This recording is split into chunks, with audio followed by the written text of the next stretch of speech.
Welcome back, sci-fi fans. Today we're talking to Blake Lindsley, one of the most talented actresses in Starship Troopers, and who had the most brutal, heartbreaking ends during a disastrous drop on Klendathu. Starship Troopers is a movie that was easily dismissed as a cheesy, violent sci-fi flick, but history has vindicated as one of the most brilliant anti-war satires ever made. She is a legendary roughneck. Please welcome the incredible Blake Lindsley. Thank you so much for joining me, Blake. How the hell are you doing? I'm doing well, thank you. It's pretty warm out here, but I'm surviving. It is humid here in New Jersey. I'm getting tired of it. My plants are getting tired. They're dying. You feel me? It's actually a little bit humid here in LA. If it's not common, but it is a little bit right now. So I want to say thank you for joining me. This is a huge honor and pleasure. Again, I love the movie.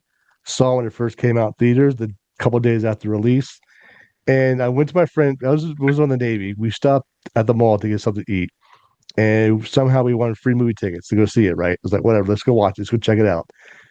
Really enjoyed it. But at the end of the movie, me and my friend looked at each other and said, "Yeah, we're gonna stay in the Navy. We're not gonna join the Federation. So we're good. We're not going to space. Fuck Do you that." want I to mean, know more? Yeah, good choice. so yes. All right. I have a lot of questions about this movie and your role in particular as Katrina. Cool. My first question is, we love a good training montage.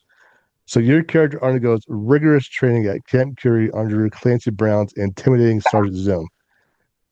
What did the physical preparation look like for the recruits?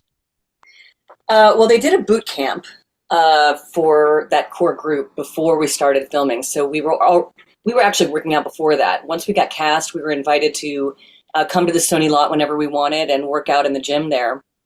And they had trainers work with us and check all our stats and stuff like that. So I was working out the summer prior to shooting, or actually I guess it would be spring because we started shooting in the summer. And then they did a boot camp where they had this guy Dale Dye, who was a legendary military guy who worked on film sets, teaching us how to shoot guns, real guns, and throwing knives at targets and stuff that you all see in the movie.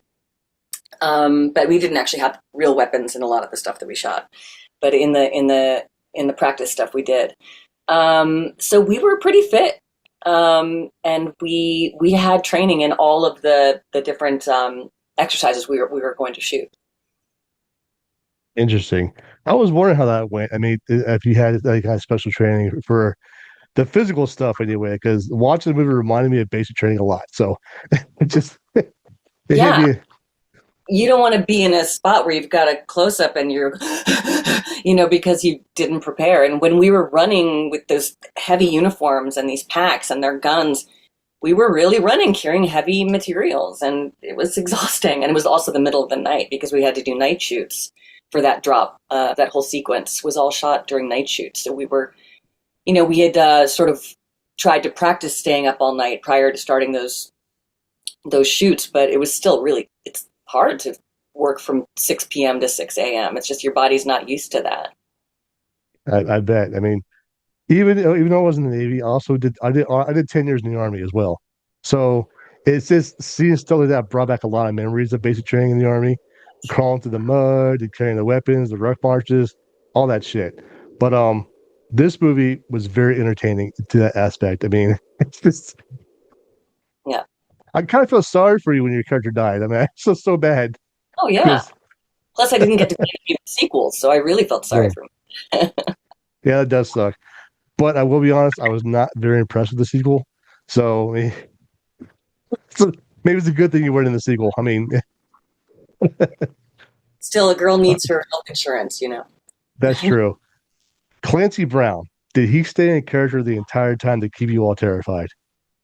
Um, I wouldn't say he stayed in character, but he is kind of a gruff, imposing guy. Not the warmest guy. Sorry, Clancy. I actually know him a little bit because he was a dad at the elementary school where my kids went. And I remember the first time I saw him, not related to entertainment. I saw him at school, and I said, "Hey, Clancy, he's Starship Troopers." I tried to make conversation. He was just like, walked away. So I was like, okay. So that's what he was Yeah, like on the set. He's kind of a legend, and everyone was kind of, very impressed with him, and he didn't mix too much with the kids. I bet. Is he really tall? Is he really short? Because in the movie, Oh, it looks like he's tall. Is he he's really? Wow. yeah. I can see his size being intimidating to the smaller people. So, I mean, I don't I think I can't would know what to believe do. he does a lot of animation. He did the SpongeBob, all those SpongeBob shows. Yeah, And it's interesting to me somebody so sort of serious would end up doing cartoons. It's kind of funny. it is interesting. Um, Paul Verhoeven, I don't pronounce his last name right. Verhoeven, I guess. Yeah. Um, Satirical direction required actors to play the fascist propagandist undertones of the Federation completely straight. I hate that word fascist, but did you ever realize during filming how deeply political and subversive the movie's message actually was? Oh yeah. I don't know how many people read the book, but I did. I think Paul actually says that he didn't read it, but Ed Neumeyer, the writer, he did RoboCop, and it had a Total Recall, RoboCop, Starship Troopers, all very similar kind of subversive humor, and so that's the way it was written. And I think a lot of people who saw it missed that. They thought it was taking itself seriously, but it was never meant to. However, the book does take itself seriously. If you read the book, it is a fascist propaganda, you know, mission. There's a line in the book where he says, we're training these kids the way we train a puppy not to poop indoors. You take its face, you stick it in the shit, and you smack it on the rump. That's what we're training these how we're training these kids. Very intense, not funny at all. So reading the book and then reading the script, extremely Yeah. different experiences. Yeah. So did it feel like a high octane space adventure at the time while you were filming, or just a normal everyday 9 to 5 job? Oh no, it was incredible. I mean, I'd just gotten out of college, and here I was on this enormous movie set in the middle of nowhere in Wyoming, where they're flying in, all this incredible food, and you've got, you know, smoothies made to order and prime rib at every meal. It was incredible. You had a chair with your name on it. You had bust around. You had a trailer to myself. It was amazing. You guys put a spoil on set. I love it. Oh yeah. At the time, it might have been the biggest budget of any movie, I think. It was over $100 million in 1996. It's I insane. agree. I love the action sequences in the movie too. I mean, if this ever happened in real life, I have a lot of respect for the Federation for going to space and defending from bugs. So Well, that's one of the jokes about it is like you were so unmatched. It's so stupid to think that a mobile infantry would be able to defeat these monster bugs. It was just, you're just low hanging fruit, wipe you out. oh, It's so no, pathetic. I get it. The infantry in the army gets treated the same way. So Unfortunately, might be what's the happening grunts. right So now. Yeah. all right, unlike any other characters who enlist in glory or politics, your character, her goals are deeply personal and domestic. So, how did you build her backstory in mind to justifying an elite, dangerous military unit to secure a family license? Well, I think that I don't have a ton of lines in the movie, but all of them kind of really give you a strong indication as to where she's coming from. Um, she is tough. She's strong. She admires Dizzy when she goes to fight Clancy Brown. That's the kind of gal who makes squad leader. Um, but like you said, she's doing this for one purpose, and that's so that she can get a license to have children. The line initially was, "I want to be a mom," but I asked if I could change it to, "I want to have babies," because I thought that was sweeter Yeah. and funnier. Um, so very comfortable in her skin, um, but there with a purpose. And also there's the scene where you see Buenos Aires being bombed, and she's very emotional. So you really see she's one of the more human of the characters, I think. And one of the more goofy ones too. So I love you. I just get that scene. Oh yeah, the singing part. Yeah, yeah, that was very. I'm teasing him for talking to his girlfriend. Yeah, we actually practiced that a lot. It was a real song. Um, and yeah, we worked on that because Paul knew that I sang, so he wanted it to be operatic, but like funny operatic. Yeah, yeah. How much did that line hint at the dystopia for you when you first read the script? Which line? Where you said you joined to get a license. Oh, um, I think it's really funny. I think it just goes to show you that society that is erected in this other world in this futuristic environment that only citizens have certain rights, and not everybody is just a citizen. A citizen is not a right; it's a privilege. And having children is not a right; it's a privilege that is only bestowed upon citizens and citizens who actually serve. Sort of like, I mean, on a much lower scale in Israel, everybody has to serve in the military. And I'm so glad we don't have that. We don't have the draft anymore. Although who knows what'll happen. Um, you know, it's a scary world, but everyone in this movie just sort of takes it as no one's saying, why do we have to get a license to have this is something you just accept. They're all lemmings. They're just going on these big ships like little ants to go get their heads chopped off by these bugs. So that's the bigger picture that Ed Neumeyer was super clever in his writing, I think. um, and then Paul filmed it with just a lot of brass and bravado that he's taking it very seriously. And who knows if he meant to do that in Showgirls too, because again, it was criticized as being this horrible over the top movie, but if he actually meant it as satire, then that's kind of interesting. I don't know. Again, like at the beginning, how you mentioned it, it's so much money back in the '90s. Is this? It's amazing how I mean, back then a lot of people don't like war movies, but this one, it's in space. Who doesn't like a war movie in space? I mean, Well, what was really cool about this one was Phil Tippett, who did all the bugs and all that the CGI. He was really introducing a whole new sort of technology to filmmaking that is now sort of even old news with AI and everything, But that's I think why the budget ballooned so much. I mean, having so many people on these remote sets, of course, is expensive. There weren't any big stars getting big paydays. It was all in the technology and the CGI. yeah, that's some of the best CGI I've seen. So if you compare it to today, it's still some of the best CGI that I've seen in movies. So kudos for him. I mean, Yeah, Phil Tippett's a genius. I don't know if he's still around, but he was on the older side even then. But it actually, though, ironically, it makes it very difficult when you're working with a green screen, or you're working with CGI, the stuff that's going to be put in later. It makes an actor's work so much more difficult because you have to be looking at a spot in space and imagining this giant bug or a swarm of giant bugs coming over the ridge and react to that with genuine horror when there's nothing there. yeah. Um, so it's hard. Is it, Paul, the fucking bugs are coming. You're like, okay, I'll try. So I want to talk about your death of your character, which broke my heart because believe it or not, Katrina is actually one of my favorite characters in the movie. Her and Shujumi. I don't know what those other guys, you two together were like freaking frack. I mean, it's just your character meets a horrific end during the disastrous first invasion of Klendathu when she is ambushed by a warrior bug while trying to retreat.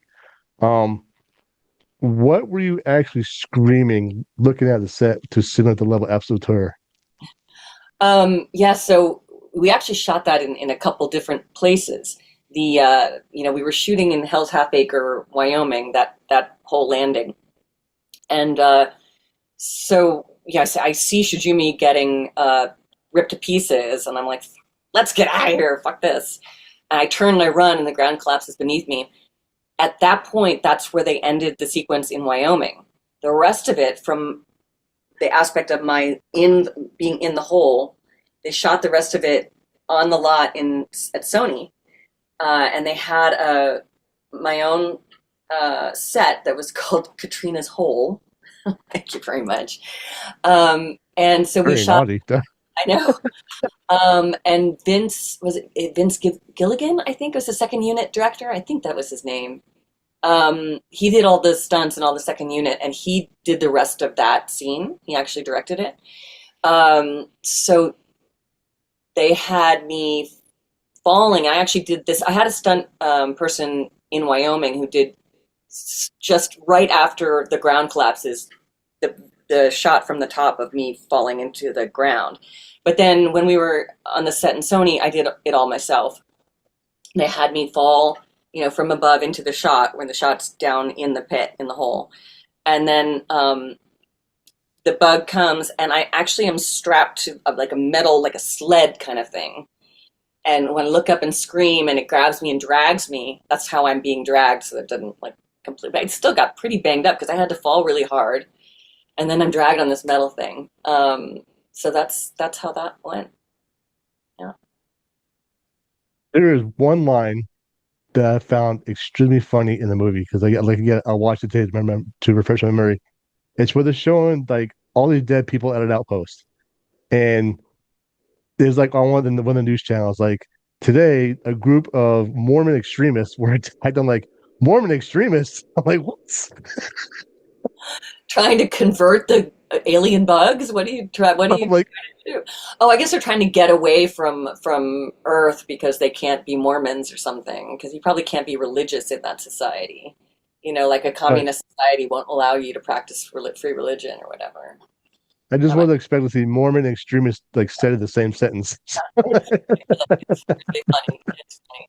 I love all the commercials. I think they're really clever. A good Yeah, bug, a dead bug. Yeah. yeah, and oh my goodness, if you think you're psychic, maybe you are. I'm like, what is going on here? So, like, Yeah. okay, um, Katrina's sudden death is one of the first indicators to the audience that the Federation soldiers are completely out of their depth. Um, how did it feel knowing your character's demise served as the ultimate point where the movie shifts from a clean-cut military fantasy into a brutal, chaotic meat grinder? Um, I mean, I guess I'm proud to be in a kind of climactic scene. I just wanted to keep being in the movie. When you're on a job that you really enjoy, that's really fun and inspiring and and well paying and adventurous, you don't want to leave. Yeah, So that's although it's completely out of sequence, so that might not have been the last thing that I shot. I can't remember. I think that the later stuff of me falling in the pit might have been one of the later things I shot because it was when we're back in LA after all of the. I didn't shoot in North Dakota, but they did. Started in Wyoming, went to North Dakota, then we did the boot camp stuff. It's south of LA in Orange County, and then we finished up on the Sony lot. I think is how it went. Um, but um, but it was really fun. It was so much fun to shoot that death scene. It's so ironic, but you know, shooting murder scenes and really violent, grisly things are actually kind of really fun. I mean, were you sad when you read in the script and knowing your character was going to die? You're like, okay, if it's fate, whatever. I'm getting paid to die. So, Of course, I mean, of course, I would have loved to have stayed in it for been in more of the film, but it was a really fun scene to shoot. Um, so yeah. oh wow. Okay, so Starship Troopers is celebrated for its incredible mix of special practical effects and practical gore and groundbreaking CGI. Like I said, I'm very impressed with the CGI. How much prosthetic work or specialized effects were involved in capturing Katrina's final moments on the battlefield? Um, so there wasn't anything on me literally that was any kind of prosthetic or anything like that. It was just the bugs. And so when you had dead bugs around, those were all puppets. They were actual, real sized bugs. But when they're living moving bugs, there's nothing there when you're shooting it. So we're just looking at empty space. Sometimes they would have, if it was far away, they would have like these little tennis balls, or I guess they're ping pong balls on sticks. So you had an eye line, like neon orange ping pong balls. But that scene, the death scene, there weren't any prosthetics or any puppets or anything of that nature. When we shot the running away scene, when I said, let's get out of here, and I turn and I run before I fall into the earth, it was kind of a cool shot. The DP had had a like a backpack with the camera on him. So he was actually running physically after me with the camera. So that was a cool shot to set up. Interesting. That's fascinating. Um, so your character, Kitten Smith and Shijumi, are the emotional anchors of the first act.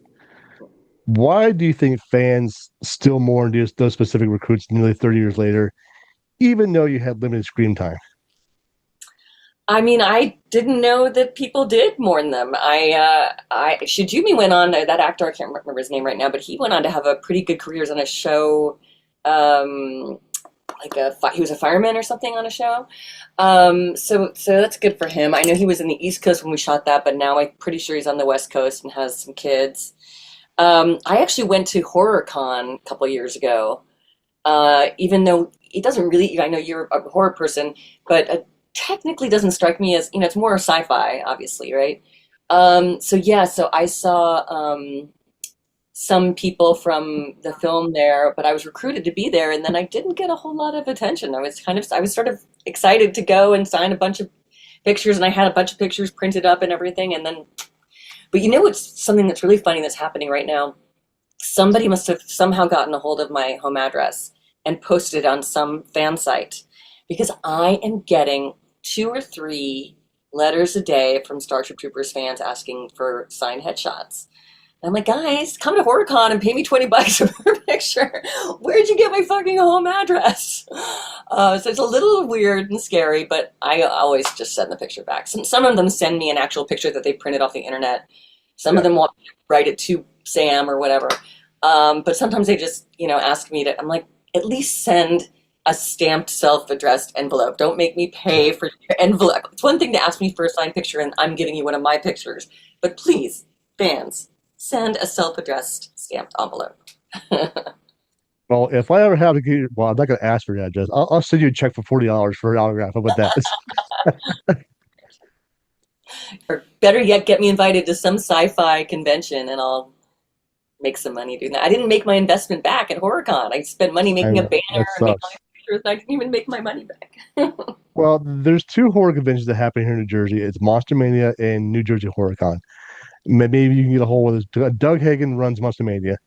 He gets the best talent from almost every horror movie in that convention. And you got New Jersey HorrorCon, which they focus more on indie horror. So I don't know which one you better fit into, but maybe you can try to get in touch with Doug Hagen on Facebook. I mean, he's the Monster Mania guy to get a hold of. So if I were to see you at a convention, I would definitely come to your table and pay for an autograph. Thank you. So,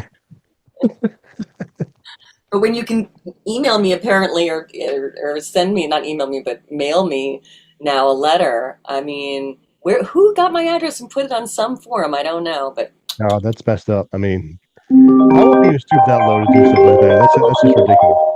So I my don't husband. put people because like actors trust me when they give me their phone numbers. I never give their phone numbers out.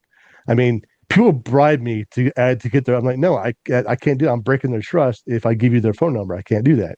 Or they ask for email addresses. I cannot do that. I'm sorry. And I have to beat them off with a stick sometimes. It's just I can't do that. I'm sorry. It's privacy. I can't do that. But anyway, back to this. The movie was misunderstood and basically heavily scrutinized by critics in 1997. I'm recording a Zoom. I'm recording a Zoom. Bye. My husband and kid FaceTiming me. Oh, Great timing. Sorry. I'm sorry. Okay. Starship Troopers was misunderstood and heavily scrutinized by critics in 1997, but now it's considered a cinematic masterpiece. Do you feel vindicated for when the cultural consensus finally flipped? Absolutely. I mean, I was really surprised and shocked that it was sort of a bust. Um, you know, I went to the premiere, of course, and it was a huge premiere in Westwood, really close to where I lived at the time, and I got all dressed up. And the press didn't really talk to me. I didn't really get my picture taken. So that was maybe my first inkling. I thought this was going to like blow up for me and my career was going to take off. I should have probably hired a publicist, and that would have helped. And just that investment would have probably helped me get like interviews and my picture taken and stuff.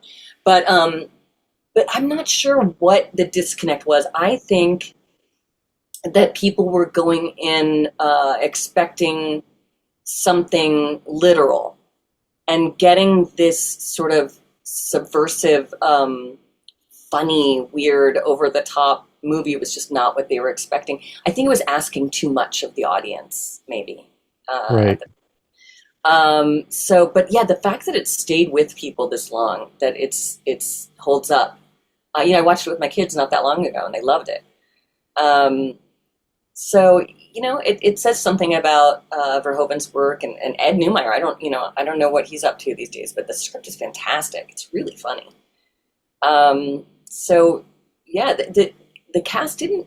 I mean, Neil Patrick Harris certainly has had a great career, but a lot of the lead actors did not go on to huge careers. Denise Richards, maybe you could argue, had a decent career. Michael Ironside never really made another, memorable movie. It was Top Gun and this pretty much for him. I mean, tons and tons of really B movies, right? But the Yeah, two well, big he's ones, doing like, but Michael Anderson's doing a lot of conventions too. So does a ton of conventions. Yeah, and so does Casper. Yeah, and Dina. Yeah, Dina does a lot of them. And Jake I've been sometimes. I've been trying to get Dina on my show for a very long time. It's just she keeps ignoring me. I'm like, whatever, I'll just stop bugging her. Yeah, maybe if you offer to pay her, she might show up. I don't know.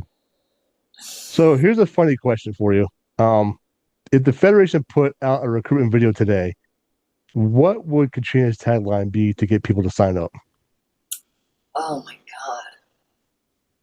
God. Maybe she's got a crew of 10 redheaded kids and say, join the Federation, be a mom like me.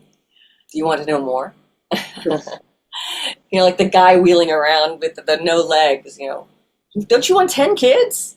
Well, maybe she's a scar marshal. I mean, and she's like making tons of money, and she could be like the face for recruitment videos and ads. I don't know. I mean, That was Denise Richards, right? That was her character, was the brilliant pilot stuff. Yeah, I'm still mad at her for cheating on Rico. Just saying. totally. Xander. That was so sad about. I actually knew him a little bit. Patrick. He passed away recently and played Xander. That was really sad. uh, Something Muldoon. I can't remember his name. Yeah, Patrick Muldoon. Yeah, yeah, that is pretty sad. I mean, I was So heartbroken over that too. So I was like, oh no, I loved him in Starship Troopers. I mean, he's a good actor. So yeah, Melrose Place. I didn't get too much in Melrose Place. Not my kind of, not my thing. But Yeah. yes, Starship Troopers is I will fight to my very last breath, and I will defend the hell out of Starship Troopers because it is such a good movie. I don't care what anyone says. They can kiss my ass. They can kick rocks. And the dialogue, the acting, the CGI, the action, it's all there. It's all there. It's what makes this movie 5 stars for me. So, I mean, if I want to be in the movie, matter of fact, if they do a remake, I mean, Yeah, that's one of the things I thought also people would really get a kick out of at HorrorCon. I still have my boots from shooting. I have lots of personal photos, like in a photo album from behind the scenes and stuff. I have a couple pieces of uniform, and people collect that shit. They are really yeah. into it. There's a whole Facebook marketplace and eBay phenomenon about that stuff. But I think they just put me in like a far corner, and I didn't get seen by everybody. I mean, I get asked at work almost every day, what's a good sci-fi movie to watch, man? I always recommend Starship Troopers. So it's like if you want to start somewhere as a gateway movie to get into sci-fi action and some killing and blood, watch Starship Troopers. You will not be disappointed. So, I mean, Jesus Christ, they need to do a remake, bring the original cast back, all of your officers and sky marshals and shit, training all these new recruits. I mean, oh my goodness. So what's next for you? Anything exciting come up? Do you want to share with the audience that you're allowed to talk about? Sure, yeah. I'm in a movie called Baby Love with Kiana Madeira, who's on Malcolm in the reboot of Malcolm in the Middle. And that is done, and it's doing the festival circuit, and hopefully will be available for streaming soon or in movie theaters. What else? I just wrapped a movie that's in post production that is called Buzzards, that is about the man in black. God, I'm blanking on his name. Um, why am I having such a hard time? Anyway, it's a Johnny Cash. Sorry, Johnny Cash for a time lived in Ojai, and he started what was at the time the largest wildfire in Ventura County history. And I play the judge who actually sentences him to pay the entire amount of money that it cost California to fight that fire. So that's a really good movie that is in post-production now. And then I play Pat Nixon in a movie called Nixon Hunter that is still in production. And what else?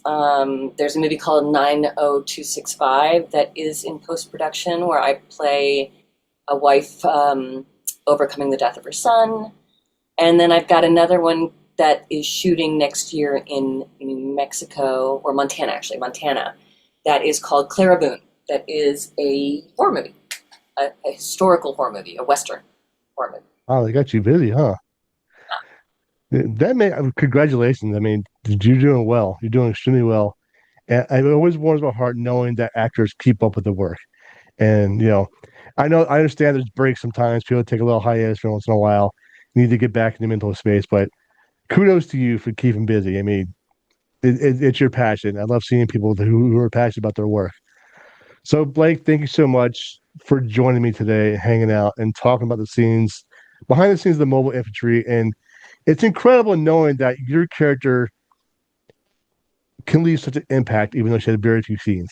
So, I mean, you're fantastic. I want you to keep that shit up. So, Thank you so much. until next time, people, remember everyone fights, no one quits. We'll see you in the episode. Blake, thank you so much. You're awesome. And I wish you nothing but success in your career and your home life. And I'll definitely see you on the big screen again. Thank you. All right. Have a wonderful evening, and I'll see you around. Thank you. See you. Okay.